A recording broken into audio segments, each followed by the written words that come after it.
자, 파트 2에서는 알고리즘에 관해서 좀 더 자세히 알아보겠습니다. 이번 파트의 주요 내용은 알고리즘의 표현 방법, 그리고 그 문제 해결 절차에서 사용할 수 있는 제어 구조, 그리고 알고리즘의 성능 기준과 그 다음에 우리가 성능을 평가하는 방법에 대해서 알아보도록 하겠고요. 마지막으로 알고리즘을 설계할 때 적용해 볼 수 있는 기법들을 소개하겠습니다. 먼저 알고리즘을 표현하는 표현 방법입니다. 크게 세 가지 표현 방법이 있습니다. 자연어, 그리고 순서도 또는 흐름도라고 부르는 플로우 차트, 그리고 의사 코드라고 하는 수도 코드. 이 세 가지의 방법으로 알고리즘을 표현할 수 있고요. 이렇게 기획된 알고리즘은 이제 실제로 컴퓨터가 실행할 수 있도록 구현하는 단계에서 프로그래밍 언어를 이용할 수 있게 되는 겁니다.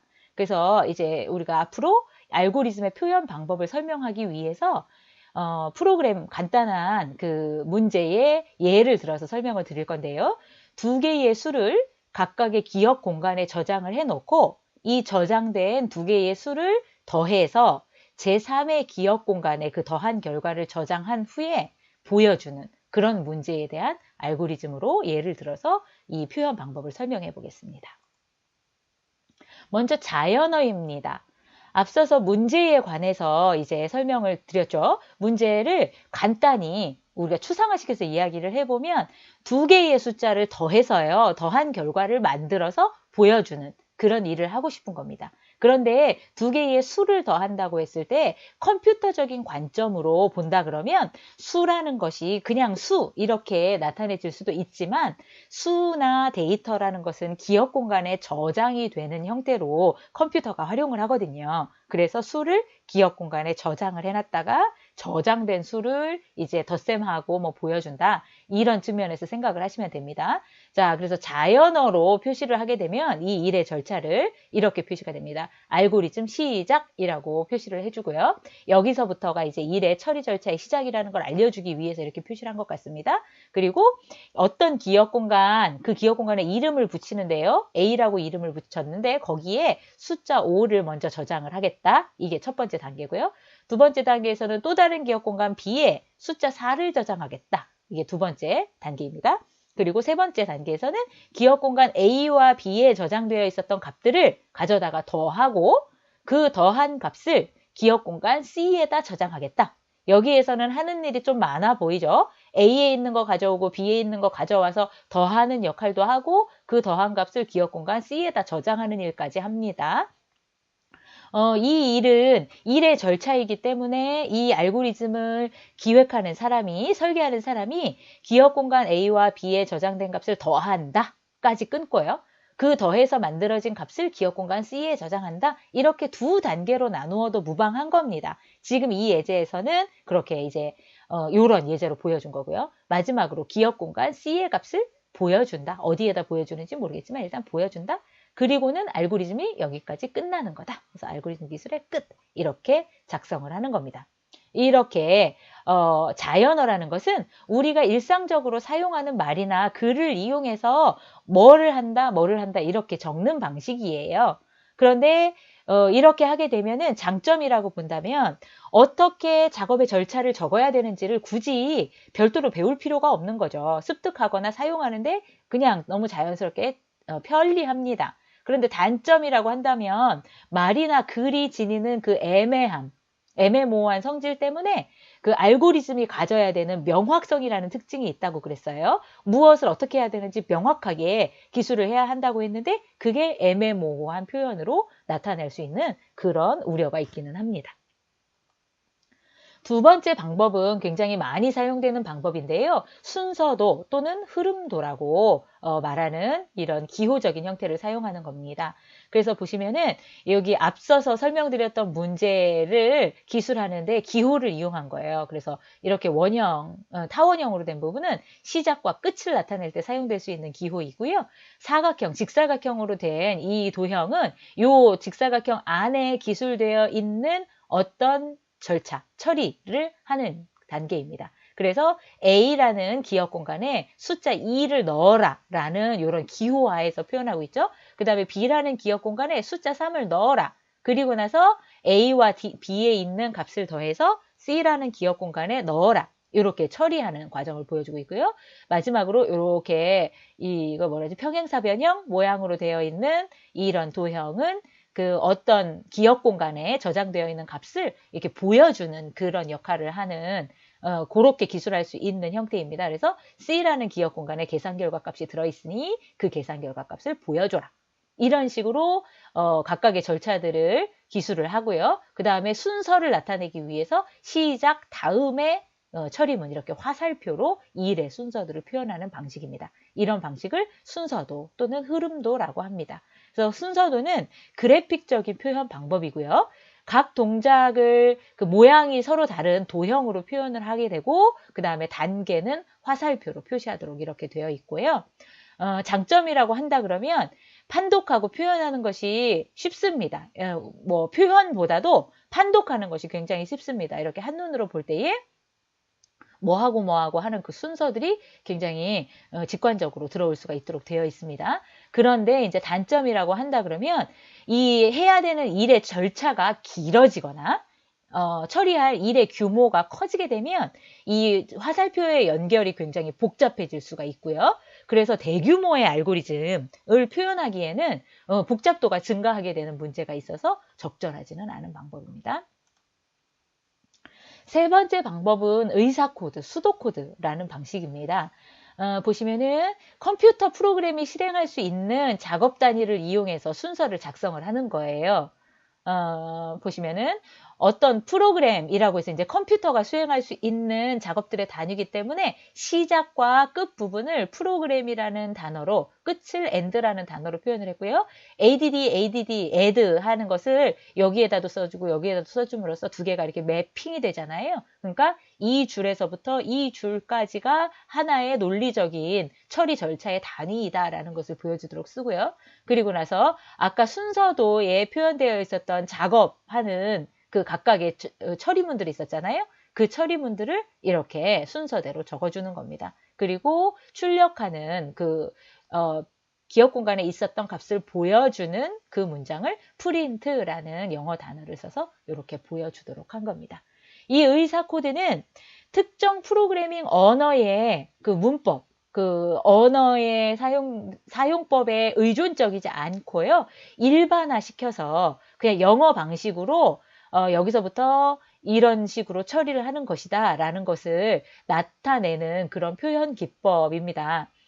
그래서 장점이라고 한다면 자연어 기술 방법에 의해서 A라는 기억 공간에 O를 넣는다. 이렇게 말로 문장으로 쭉 풀어서 기술하는 거에 비해서 간략하죠. 그리고 요 각각의 요 단계가요. 컴퓨터가 프로그래밍 할 수 있는 작업 단위로 구분이 된다고 아까 앞서서 설명을 드렸잖아요. 그러니까 요렇게 의사 코드를 작성을 해놓으면 의사 코드에 해당하는 요 하나하나의 문장이 컴퓨터 프로그램으로 그대로 구현이 될 수 있는, 매핑되어서 구현될 수 있다는 장점을 가지고 있습니다. 그래서 우리가 일의 절차를 표현할 때 앞서서 설명한 자연어, 그 다음에 순서도, 의사 코드 이런 방법들을 활용을 할 수가 있습니다. 마지막으로는 이제 알고리즘이 설계가 되었어요. 이런 절차를 거쳐서 그 컴퓨터가 실행할 수 있도록 또는 어떤 주체가 실행할 수 있도록 하는 일의 절차를 만들었다. 그러면 그 절차를 이제 컴퓨터가 실행할 수 있도록 하려면 컴퓨터가 이해할 수 있는 언어로 구현을 해야 합니다. 이 부분에 대해서는 파트 3에서 좀 더 자세하게 설명을 하겠지만 우선 이 시점에서 설명드릴 부분은 컴퓨터 프로그래밍 언어는 여기는 C 언어라는 언어, 그 다음에 파이썬이라는 언어 두 개의 언어를 이렇게 비교를 해놨는데요. 다양한 프로그래밍 언어가 있더라. 사람과 사람이 커뮤니케이션 하기 위한 언어도 국가마다 다양한 언어가 있는 것처럼 사람과 컴퓨터가 커뮤니케이션 할 수 있는 언어도 다양한 언어들이 존재해요. 거기에 이제 단적인 두 가지 예를 보여드린 거고 앞서서 설계됐었던 두 개의 수를 더해서 그 결과를 보여주는 그 알고리즘이 C라는 언어로 표현되게 되면은 언어라는 건 문법이 있잖아요. 어떤 식으로 말을 해야 된다. 그런 그 문법을 지켜서 작성하게 되면 이런 형태가 됩니다.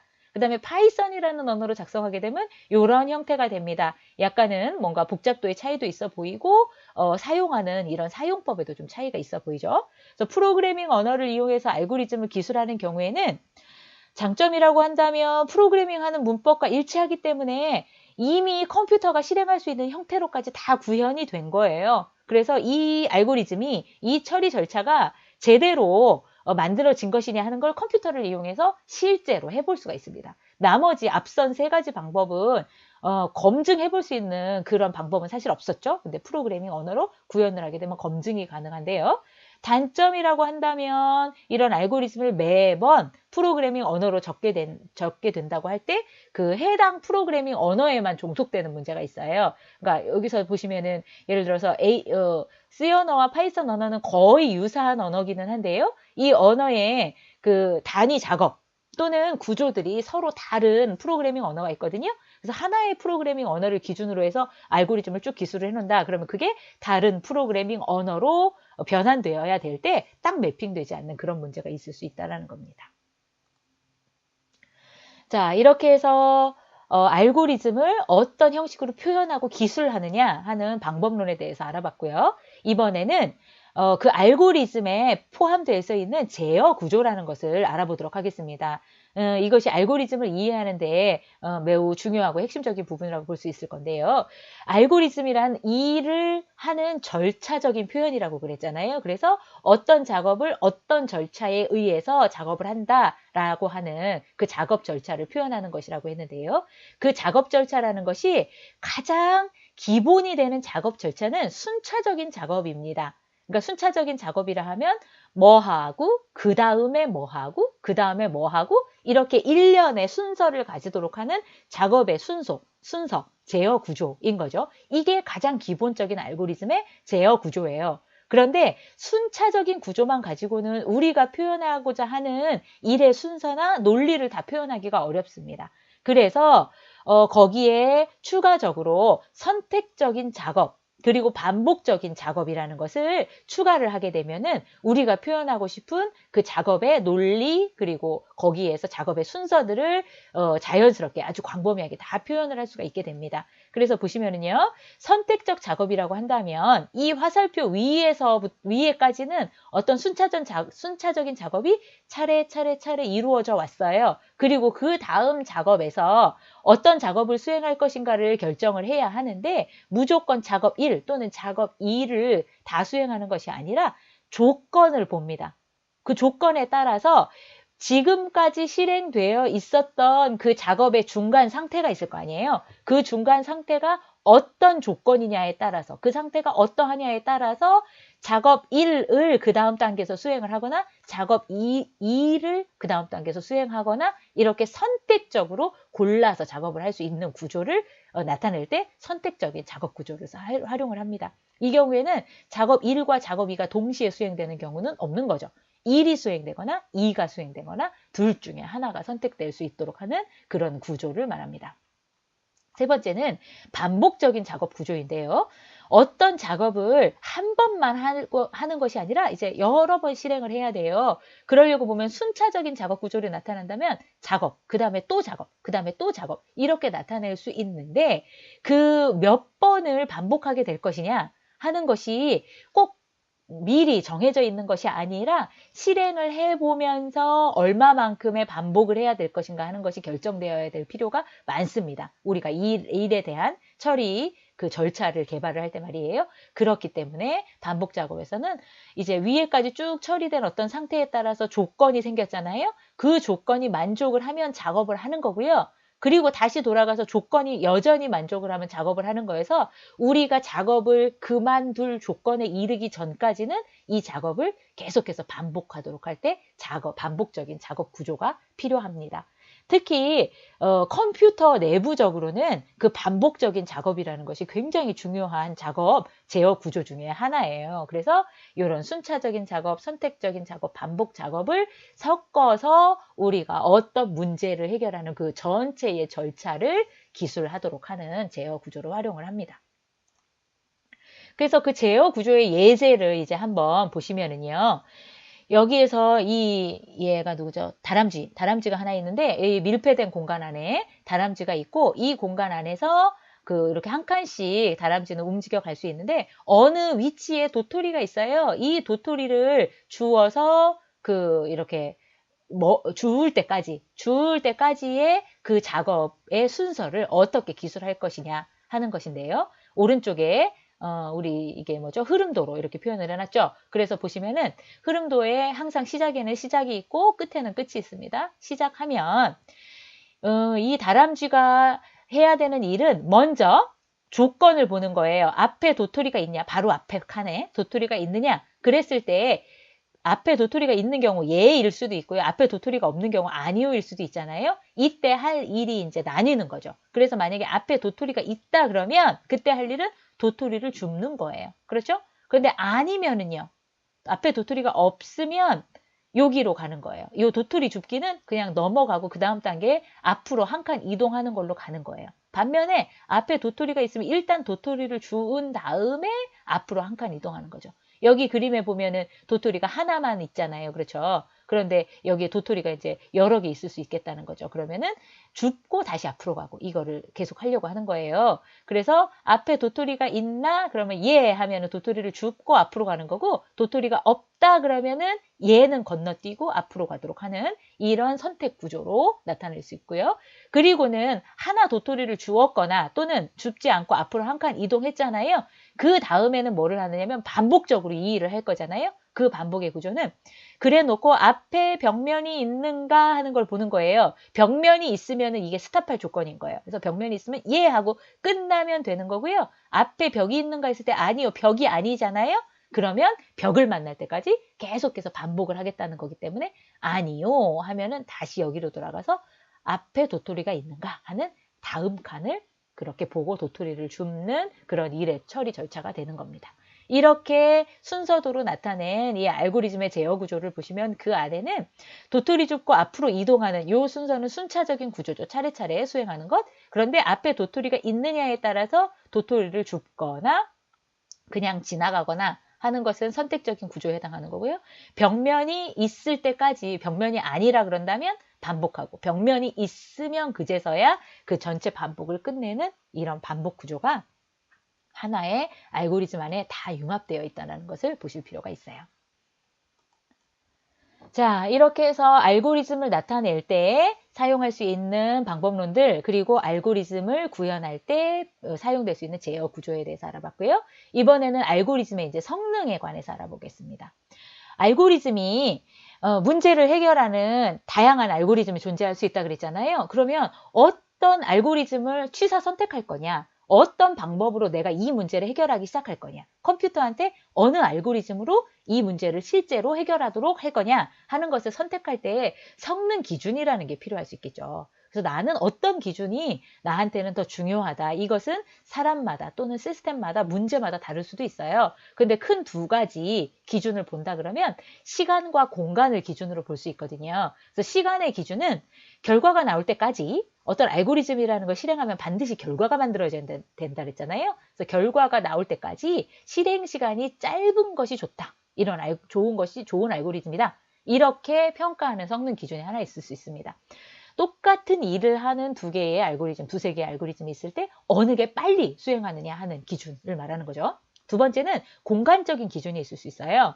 공간적인 기준은 컴퓨터를 이용해서 이 문제를 해결하는 거잖아요. 처리를 해나가는 과정 중에 컴퓨터의 기억 장소를 사용하게 될 거예요. 데이터를 저장해 놓는다든가 계산한 중간 결과들을 어딘가에 저장해 놓는다든가 이럴 때 기억 장소를 적게 사용하면 적게 사용할수록 좋은 알고리즘이다. 이런 관점에서 알고리즘을 바라볼 수 있겠다는 것이죠. 그래서 이런 기준에 따라서 알고리즘들이 성능이 좋은지 나쁜지 하는 것을 이제 비교를 해볼 수가 있어요. 그런데 이런 성능을 이제 비교를 해보려고 하면은요, 성능을 분석하는 방법이 필요한데 그 비교해 보려는 방법 중에 아주 심플한 방법은 알고리즘을 실제 프로그램으로 구현을 해서 직접 실행해 보는 거예요. 그러면은 그 실행해 보면은 시간이 얼마나 걸리느냐 하는 게 이제 이렇게 측정해야 되겠죠, 시간으로. 그리고 이제 공간이 얼마나 사용되느냐 하는 것도 실행되는 동안에 공간이 얼마나 사용되는지를 모니터링해서 볼 수 있겠는데 이게 이제 어떻게 보면은 오히려 더 부정확할 수 있는 게 시간을 잰다라는 거는 지금 어떤 프로그램을 딱 실행하고 있을 때 컴퓨터 시스템의 상태가 그때그때 다를 수 있잖아요. 그래서 정확하게 측정을 오히려 못하는 그런 방법이 될 수도 있습니다. 그래서 실제 실행해보면서 어느 게 더 빠르네? 어느 게 더 기억 공간을 많이 차지하네? 이것을 평가해보는 방법도 있는가 하면 반면에 이론적으로 알고리즘에서 각 실행문이나 이런 그 처리 절차들의 실행 횟수나 이런 것들을 분석을 해서요. 이론적으로 복잡도라는 것을 계산하는 방법이 있습니다. 그렇다면 복잡도라는 게 뭐냐면요. 알고리즘이 특정 기준에 따라서 얼마나 좋은 성능을 나타내는지를 표현하는 방법이거든요. 그래서 우리의 기준, 알고리즘의 성능을 비교할 때 시간적인 측면과 공간적인 측면 이 두 가지에서 알고리즘의 성능이라는 걸 바라보았기 때문에 시간적인 측면의 복잡도, 시간 복잡도, 그리고 공간 복잡도라는 것으로 이렇게 구분을 해서 표현을 할 수가 있게 되는 거예요. 자, 그렇다면 시간 복잡도라 하면요. 알고리즘이 실행이 돼서 종료될 때까지 어느 정도의 시간이 필요한지를 측정하는 방법인데 실측하는 것이 아니라 이것을 이론적으로 계산해내는 거예요. 그래서 실제 컴퓨터의 실행 시간을 측정하기 어렵기 때문에 알고리즘의 실행문이 몇 번 실행되는지 그 횟수를 표시를 해서 측정, 엄밀히 말하면 계산하는 겁니다. 예를 들어 이런 프로그램이 있어요. 1부터 10까지 더하는 두 알고리즘에 대한 시간 복잡도를 한번 비교해 보려고 하는 거예요. 지금 여기에 가운데에 있는 빨간 선을 기준으로 해서 위아래에 두 가지 방법, 알고리즘이 이제 그림으로 이렇게 형상화되어서 표시되어 있는 거예요. 자, 1부터 10까지 더하는 첫 번째 방법은요. 1과 2를 더해서 계산 결과를 만들어냅니다. 그게 1단계예요. 두 번째 단계에서는 요 계산 결과에 3을 더해서 그 다음 계산 결과를 만들어내고요. 그게 2단계예요. 3단계에서는 요 계산 결과에 4를 더해서 계산 결과를 만들어냅니다. 그게 3단계가 되겠죠? 이렇게 해갖고 쭉쭉쭉쭉 해서 10이 더해지는 9단계까지 반복을 하는 알고리즘이에요. 이렇게 해보면 1에서부터 이제 10까지 더한 계산 결과가 만들어지는데, 자, 요 방법을 통해서 우리가 1부터 10까지 더하려 그러면은 연산이 9번의 덧셈 연산이 나타나겠죠. 처음에 요거 두 개 더했고요. 그 다음에 하나씩 추가하면서 계속 덧셈 연산을 하잖아요. 그래서 9번의 덧셈 연산이 필요합니다. 두 번째 방법은요. 패턴이라는 걸 찾아서 적용한 방법이에요. 이래서 패턴이라는 게 중요하다는 걸 딱 볼 수가 있는데요. 1에서부터 10까지 더하려고 해서 이 숫자 멤버들을 쭉 살펴봤더니 여기에 아주 중요한 규칙성을 하나 발견을 하게 되더라는 거예요. 어떤 규칙성이냐? 맨 앞에 있는 숫자고요. 맨 끝에 있는 숫자하고는 이 차이가 크잖아요. 얘네 둘을 더하잖아요. 그러면 얘네 둘 더한 값이 11이에요. 그쵸? 근데 그 하나 증가한 값 2하고요. 하나 감소한 값, 요 안쪽으로 하나 들어와서 요 두 개의 값을 더해봐도 11이에요. 이렇게 전체 숫자 중에서 두 개씩 짝을 지어서 쌍을 이루어서 각 두 개씩 더해보면 다 11이 만들어져요. 2 더하기 9도 11, 3 더하기 8도 11. 그렇죠. 이렇게 해가지고 그러면은 1에서부터 10 사이의 숫자들 중에 몇 쌍을 만들 수 있습니까? 두 개씩 쌍되니까 5쌍을 만들 수 있는 거잖아요. 이런 패턴을 발견해서 알고리즘에다 적용을 하면 알고리즘이 완샷으로 이루어져요. 한 번에 곱셈 연산. 어떻게 곱셈하죠? 11 곱하기 그렇죠? 전체 이게 이제 11 만들어질 거잖아요. 그 다음에 5쌍이 만들어질 거잖아요. 그러니까 5는 55 이렇게 완샷에 만들어지는 거죠. 이렇게 처리하는 알고리즘에서는 한 번의 곱셈 연산만 필요합니다. 그러면은 시간으로 봤을 때 어느 게 더 시간이 오래 걸리겠느냐 하는 거예요. 물론 컴퓨터의 그 내부적인 그 처리 절차 때문에 덧셈을 실행하는 시간보다 곱셈을 실행하는 시간이 더 오래 걸리기는 합니다. 그렇지만 9배만큼 걸리지는 않아요. 그러니까 9번의 덧셈 연산을 하는 것이 한 번의 곱셈 연산을 하는 것보다는 훨씬 더 시간이 오래 걸릴 것이다. 그래서 시간 복잡도가 이 첫 번째 알고리즘의 복잡도가 크다고 합니다. 그러니까 복잡도가 더 시간을 많이 걸린다고 보는 것이고요. 그 다음에 두 번째 알고리즘의 복잡도가 작다 이렇게 표현을 해서 그 시간 복잡도가 낮을수록 작을수록 좋은 알고리즘이다 이렇게 말할 수 있어요. 자, 두 번째는 공간 복잡도입니다. 알고리즘이 문제를 해결하는데 어느 정도의 저장 공간을 필요로 하는지 측정해내는 방법이에요. 이것도 엄밀히 말하면 측정이라기보다는 계산하는 거죠. 이론적으로. 그래서 기억장치 내의 공간을 얼마나 적게 사용하는지가 중요하고요. 저장 공간은 알고리즘이 사용하는 공간이 있을 수가 있고요. 그 다음에 알고리즘에 입력돼서 처리되는 자료들도 있을 수가 있잖아요. 그 공간을 모두 포함하도록 하는 거예요. 그래서 여기서 또 다른 예를 한번 들어보도록 하겠습니다. 같은 예제인데 조금 다르게 적용을 해보면 공간의 측면에서요. 1부터 10까지 더하는 알고리즘이잖아요. 그런데 여기에 이제 그 알고리즘을 처리하기 위해서 기억 공간들을 쭉 사용을 했거든요. 여기에 표현되어 있는 변수라는 이 표현이 기억 공간이라고 생각을 하시면 됩니다. 프로그래밍에서 이 기억 공간을 변수라는 이름으로 쓰거든요. 자, 첫 번째 방법에서 알고리즘에서는 어떻게 했느냐면요. 숫자 1에서부터 10까지를 쭉 각각의 기억 공간에 저장을 시켰어요. 그래 놓고 기억 공간으로부터 각 기억 공간에 있는 거를 2개씩 꺼내다가 더했어요. 그래서 계속 누적해서 더했어요. 방법론으로 본다 그러면은 앞서서 우리가 시간 복잡도를 계산할 때 1 더하기 2 먼저 계산하고 그 다음에 거기에다가 3 더하고 그 다음에 거기다 4 더하고 그 방법을 쓰고 있는 거예요. 그런데 첫 번째 이 방법에서는 그 덧셈을 하기 전에 각 숫자들 변수 각각에다가 다 저장을 해놓고 각 변수에 있는 값들을 처음에는 2개 읽어와갖고 더해서 여기다 집어넣겠죠. 결과 변수에다가. 그리고 세 번째 변수에 있는 값을 읽어다가 요거랑 더하고 이렇게 처리하는 방법이 첫 번째 알고리즘이고요. 두 번째 알고리즘은요. 변수라는 것을 하나만 사용합니다. 하나만 사용해서 첫 번째 시간에서 1이라는 값을 변수에다가 저장을 해요. 그래 놓고는 그 다음에 거기에다가 2라는 값을 가져다가 1이라는 값을 가져다가 여기다 저장했다가 처음에 비어 있었던 변수랑 1이랑 더하고요. 그 다음에 2라는 값을 가져다가 이 변수 값을 그 결과값하고 더하고요. 이런 것을 반복을 하게 됩니다. 이렇게 되면은 어떻게 보면은 시간적인 측면에서는 거의 같을 수 있을 거라고 보는데 공간적인 측면에서는요. 왼쪽 방법이 훨씬 더 많은 10배만큼 거의 10배에 해당하는 그런 기억 공간을 활용하게 되는 것이죠. 그래서 그런 경우에는 이 방법보다는 이 방법이 공간 복잡도 측면에서는 성능이 좋다. 방법 2가요. 그렇게 평가할 수 있게 되는 겁니다. 이렇게 해서 알고리즘의 그 성능들을 비교하고 평가함으로써 우리가 더 좋은 알고리즘, 더 좋은 문제의 해법이 어떤 것이냐 하는 것을 취사 선택해서 사용할 수 있도록 하는 겁니다. 자, 이제 마지막으로 알고리즘 설계 기법이라는 것은 간단하게 소개해 드려 보도록 하겠습니다.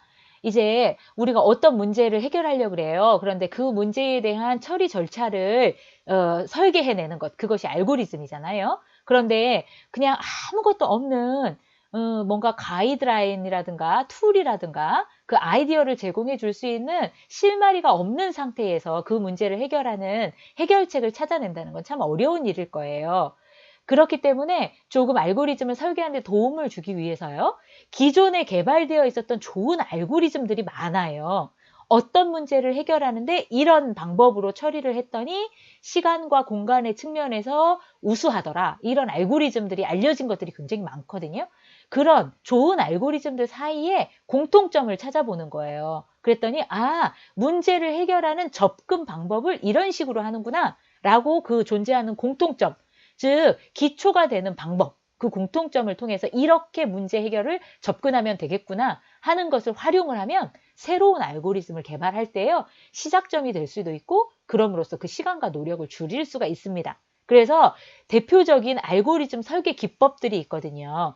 이런 유형의 문제를 해결할 때는 이런 식의 접근 방법이 있다라는 다양한 알고리즘 설계 기법들이 나와 있어요. 그것들을 우리 문제에도 적용을 해보는 게 유용하다는 거죠. 그래서 대표적인 알고리즘 설계 기법들을 이제 소개를 드리려고 하는데 이 설계 기법으로 갈수록 그 내용이 굉장히 심도 있고 좀 어렵습니다. 그래서 우리가 쉽게 이해할 수 있는 2가지 대표적인 알고리즘 설계 기법만 소개를 드릴 거예요. 먼저 분할 정복 기법이라는 거, 탐욕 기법이라는 게 있습니다.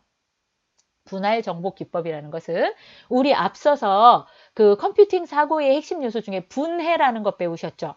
문제를 작은 문제로 나누고 이렇게 해나가는 방법이에요. 그 방법론을 실제 알고리즘 설계하는 데 사용한 것이 분할 정복 기법입니다. 그래서 문제의 큰 부분을 여러 개의 작은 문제로 분할을 하고요. 작은 문제의 답을 먼저 찾아내는 거예요. 전체의 답을 찾는 게 아니라. 그러다 보면 그 작은 문제의 답을 조합해서 원래의 문제에 해당하는 답을 쉽게 얻을 수 있도록 하는 기법이 분할 정복 기법이에요. 그런데 이제 문제를 분할한다라고 했을 때에 두 가지 관점으로 우리가 이해를 할 수가 있겠는데요. 첫 번째는 문제의 범위를 축소시켜가는 경우가 있습니다. 우리가 처리해야 되는 문제 또는 데이터가 이만한데 그 큰 데이터를 전체를 살펴보면서 거기에서 해답을 찾으려고 하는 게 아니라 어떤 조건에 따라서 이 데이터들의 범위를 줄여보는 거예요. 아예 해당되지 않는 데이터들은 제거해내고 가능성이 있는 데이터, 가능성이 있는 문제로 이거를 축소해보는 방법이 문제 범위를 축소하는 것이고요. 문제를 분할하고 병합하는 방법이 있을 수 있어요. 두 번째는 큰 문제를 해결해야 되는데 그 문제를 한꺼번에 한 덩어리로 해결을 하려면 너무 크니까 이거를 작은 문제로 분할을 해서 작은 것 먼저 해결을 하고 그 해결된 거를 잘 끼워 맞추고 그렇게 해서 전체 문제가 해결될 수 있도록 하는 방법이에요. 각각 예제를 통해서 한번 설명을 드려볼게요. 자, 분할 정복에서 그 문제 범위를 축소해 가는 방법을 활용한 그런 사례로는 스무고개 문제를 들 수 있을 것 같습니다. 스무고개가 어떻게 하는 거예요? 자, 지금 둘이서 게임을 하는 거예요. 친구 둘이서. 이 친구가 마음속에 숫자 하나를 생각을 합니다. 그런데 그 숫자는 범위는요. 숫자 1에서부터 16 사이에 있는 값 중에 하나를 네가 아무거나 골라. 이렇게 제약이 되어 있어요. 이 친구가 마음속에 이제 7이라는 숫자를 생각을 했어요. 그리고 다른 친구가 그 수를 맞추는 거죠. 그러면은 가장 효과적으로 이 7이라는 숫자를 맞출 수 있는 방법이 무엇인가가 이 20곡의 문제를 풀어가는 알고리즘이 되는 거예요. 가장 쉽게 접근할 수 있는 방법은 뭘까요? 이 친구한테 순서대로 물어보는 거죠. 1이야? 아니야. 2야? 아니야. 3이야? 이렇게 계속 순서대로 물어보다 보면 경우에 따라서는 이 친구가 마음속에 16이라는 값을 생각을 했다. 그럼 어떻게 됩니까? 다 물어봐야 되잖아요. 1에서부터 16까지. 이런 상태가 될 수 있기 때문에 어떻게 하면 효과적으로 이거를 맞출 수 있을까라고 생각을 했을 때의 분할 정복을 씁니다. 어떻게 하느냐면요. 1에서부터 16까지를 딱 반으로 나눠서 중간값을 찾아내는 거예요. 이 경우에는 8과 9가 중간값인데 이 친구가 마음속에 나는 앞에 있는 걸로 중간값이라고 하기로 했어요. 이렇게 결정했어요. 그래서 이제 물어봅니다. 너가 가지고 있는 수가 8보다 커? 라고 물어보는 거죠. 중간값을 기준으로 했을 때. 그럼 이 친구는 yes, no로 대답할 수 있어요. 그러니까 아니, 8보다는 작아. 이렇게 알려주는 거예요. 그러면 이 맞추는 친구는 어떻게 하죠? 8보다는 작아. 그러니까 전체 수의 범위 중에서 9에서 16까지는 버리는 거예요. 그렇죠? 더 이상 생각할 필요가 없게 되는 거죠. 왜냐하면 8보다 작다 그랬으니까요. 작거나 같다고 그런 셈이 되는 거죠. 그래서 이번에는 물어봅니다. 또다시 남아있는 수의 영역을 반으로 나누어서요. 그 중에 중간값을 4라고 보는 거죠. 그러면 이번에는 4보다 커? 아니 그랬습니다. 아이고 4보다 큰 게 여기서는 yes가 돼야 되겠네요. 이 친구가 7을 생각하고 있는 거니까. 그래서 yes 했습니다. 그러면은 이제는 요 부분 1에서 4는 더 이상 생각할 필요가 없으니까 이 부분은 배제를 하고 이렇게 범위를 축소해 나가는 방법인 거죠. 이렇게 해서 문제의 범위를 큰 범위를 반으로 그 범위를 또 반으로 이렇게 축소해 나가는 방법이 분할 정복의 사례가 되어서 이렇게 4단계를 거치다 보면은 그 답을 해결할 수가 있게 되는 것이라는 것이죠. 자, 이렇게 해서 문제의 범위를 축소하는 것이 분할 정복의 예제입니다. 이 예제에서는 문제를 딱 두 개의 그 서브셋으로 구분을 했잖아요. 데이터를. 그러나 그게 3개의 서브셋, 4개의 서브셋 어떻게 나뉠지는 모르지만 전체의 큰 문제를 이렇게 어떤 서브셋들로 축소해 나간다는 측면에서 보시면 될 것 같고요. 그 다음에는 분할 정복 중에서 이제 그 합병 정렬이라는 방법을 예제를 설명을 드릴 건데요. 그 문제를 우리가 해결해야 되는 문제가 큰 문제가 있어요. 근데 그 문제를 한꺼번에 해결하려니 너무 복잡해요. 그래서 문제를 다 작은 문제로 나누어서 작은 문제 먼저 풀고 그 문제들을 조합해서 큰 문제를 풀어가는 방법에 대해서 보도록 하겠습니다. 자, 여기 예제에 보시면 숫자가 쭉 나열되어 있는데요. 42에서부터 11까지 숫자가 나열되어 있는데 이 숫자들이 지금 정렬되어 있지 않아요. 크기 순으로 정리되어 있지 않다는 거죠. 근데 이 숫자들을 크기 순으로 정렬을 하고 싶은데 지금 이 문제를 해결할 때 사람처럼 눈으로 보면서 이렇게 뭐 먼저 이렇게 할 수 있는 능력을 가진 게 아니라 컴퓨터를 통해서 지금 이 문제를 해결하려고 하기 때문에 이 컴퓨터가 할 수 있는 단위 작업이라는 거는 숫자 2개를 비교해서 숫자 2개라는 거는 위치 상관없어요. 어느 위치에 있는 것이든 숫자 2개를 비교해서 만약에 뒤에 있는 값이 작다 그러면은 작은 값을 앞에 있는 위치로, 큰 값을 뒤에 있는 위치로 맞바꿈하는 역할까지를 할 수 있는 컴퓨터를 통해서 이 일을 하려고 하는 거예요. 그러니까 두 개만 비교해서 두 개를 순서대로 정렬하는 일을 할 수 있는 것이 이 컴퓨터가 할 수 있는 단위 작업인 거죠. 기본 작업. 여러 개의 데이터를 비교해서 순서대로 쫙 늘어놓는 일을 한꺼번에 할 수는 없다는 소리예요. 그러면 어떻게 하느냐? 이 컴퓨터가 할 수 있는 그 단위 작업 수준까지로 지금 우리가 정렬하려고 하는 데이터가 8개잖아요. 8개를 한꺼번에 할 수 없으니 2개 단위로 나눠가는 겁니다. 그래서 보시면은요. 일단 요 전체를 4개, 4개로 나누고요. 4개, 4개는 다시 2개, 2개씩 나누고요. 2개, 2개는 다시 하나하나씩 이렇게 다 나눠보는 거예요. 이렇게 하면은 각각의 그 데이터 원소값들로 분할이 되는 거잖아요. 그러면은 이 컴퓨터가 할 수 있는 그 기본 능력이 어디에, 기본 단위에 자기 뭐라 그랬습니까? 어느 임의에 2개 가져다가 2개를 비교해서 작은 거 앞으로 큰 거 뒤로 이렇게 보낼 수 있다고 그랬었잖아요. 그래서 그 기능을 이용해서 요 2개 먼저 작업을 해볼 수가 있겠죠. 그러면은 2개는 35가 앞으로 오고 42가 만들어지게 되면은 2개의 순서는 정해졌잖아요. 그러니까 얘네를 합쳐놓으면 요거는 순서가 정해진 서브셋이 되는 거예요. 그렇죠? 그 다음에 그 다음 2개, 그 다음 2개, 그 다음 2개. 이렇게 해서 컴퓨터가 할 수 있는 그 기능 안에서 요 2개씩을 이렇게 합병을 하고 보니 아직 전체로 봤을 때는 문제가 다 정렬되지 않았지만 적어도 요 단위 안에서 보면 정렬이 되어 있는 상태인 거죠. 그러니까 그거를 기억을 해서 요번에는 어떻게 하느냐. 요 앞에 있는 거랑 요 앞에 있는 거랑 비교를 하고요. 그 순서를 그 다음에 만약에 이 앞에 있는 게 해결이 됐으면 그 다음에 요 뒤에 있는 거를 이렇게 비교를 해서 한 3번 정도의 비교가 이루어질 건데 비교를 하면서 요 2개씩을 순서에 맞춰서 끼워 놓도록 하는 겁니다. 그렇게 되면은 요렇게 4개의 정렬된 세트가 나오게 돼요. 그렇죠? 그럼 4개, 4개? 그러면 또다시 요 안에서는 정렬되어 있으니까, 이 안에서는 정렬되어 있으니까 앞에서부터 차례차례 얘랑 비교하고 만약에 3이 제일 작은 값이 다 피크됐으면 그 다음에 11을 비교하고 이 순서가 정해질 수 있는 거예요. 그래서 그 순서를 이용해서 이렇게 정렬을 하면 전체 8개의 데이터가 정렬된 형태의 그런 숫자의 열을 만들어낼 수가 있습니다.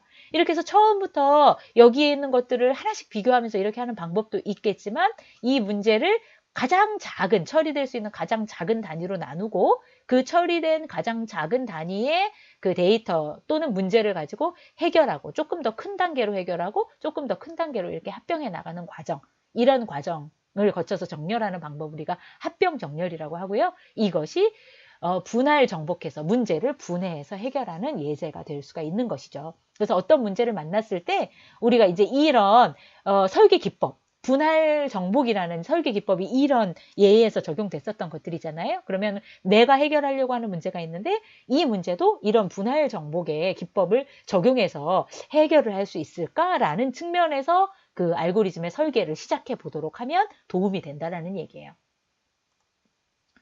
그 다음은 탐욕기법이라는 게 있어요. 문제 해결이 여러 단계를 거쳐서 수행이 될 때 그 단계들을 어떻게 각 단계에서 제일 좋은 절차, 제일 좋은 행동을 어떻게 설계할 것인가라는 것을 찾아낼 때 심플하게 각 단계에서요. 이제 뒤에 거 생각할 거 없어요. 이번에 내가 어떻게 동작을 하면 그 다음 단계에서 이 동작의 영향이 어떻게 영향을 미칠 것인가를 생각할 필요가 없이 무조건 현재 상태에서 최적인 경우를 찾아내면 그게 결론적으로 전체 문제에서도 최적인 적합한 결과를 만들어내게 된다라는 그런 공통점을 지니고 있는 알고리즘들이 탐욕기법이라는 것을 이용한 알고리즘이 됩니다. 예제로는 이런 거 있어요. 대표적인 탐욕기법의 예제인데요. 물건을 사고 거스름돈으로 동전을 받아야 되는데 막 10원짜리로 너무 많이 주면 싫잖아요. 그러니까 가장 적은 수의 동전으로 받기를 원하잖아요. 그러면 어떻게 해야 가장 적은 수의 동전으로 거슬러 줄 수 있느냐. 예를 들어서 여기서 얼마죠? 730원을 거슬러 줄 때에 10원짜리로 73개를 주는 것도 사실은 문제를 해결하기는 하는 거예요. 왜냐하면 730원이라는 결과는 맞으니까요. 그런데 그렇게 하지 않고 여기에서 조건이 붙었잖아요. 우리가 어떻게 문제를 해결하려고 해요? 730원을 주는 게 우리가 알고리즘의 최종적인 목표가 아니라 가장 적은 개수의 동전으로 730원을 주는 게 이 알고리즘의 목적이거든요. 그럼 어떻게 하면 되느냐면 심플하다는 거예요. 500원짜리가 이제 많이 있겠지만 730원 주려면 500원짜리 하나만 주면 돼? 500원짜리 두 개 주면 돼? 500원짜리부터 생각을 해보는 거예요. 그러면은 730원이니까 500원짜리는 두 개는 주면 안 되겠네. 하나만 줘 하고 500원짜리의 개수 먼저 결정하는 거예요. 그 시점에서 500원짜리 주는 시점에서 가장 최적인 경우를 선택하는 거죠. 그 다음에 이제 남은 돈이 그러면 230원이니까요. 이번째는 이제 100원, 이번에는 100원짜리 동전.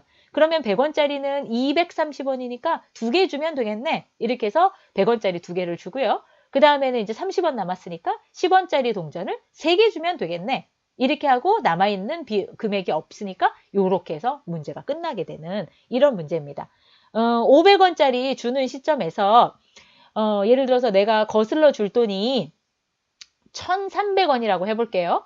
그러면은 500원짜리 동전을 하나만 주는 경우도 있고요. 1,300원 만들기 위해서요. 두 개를 줄 수도 있는 거잖아요. 근데 내가 여기에서 하나만 주면 저 뒤에 가서 100원짜리로 거슬러 줄 때 어떤 일이 일어나겠지? 이런 걸 생각할 필요 없다는 거예요. 그냥 지금 시점에서 나는 500원짜리를 최대한 많이 주면 되는 거야. 1,300원이니까 1,300원보다 작은 500원짜리 모음은 두 개야. 그래서 두 개만 주는 그런 방법을 탐욕 기법 예제라고 합니다.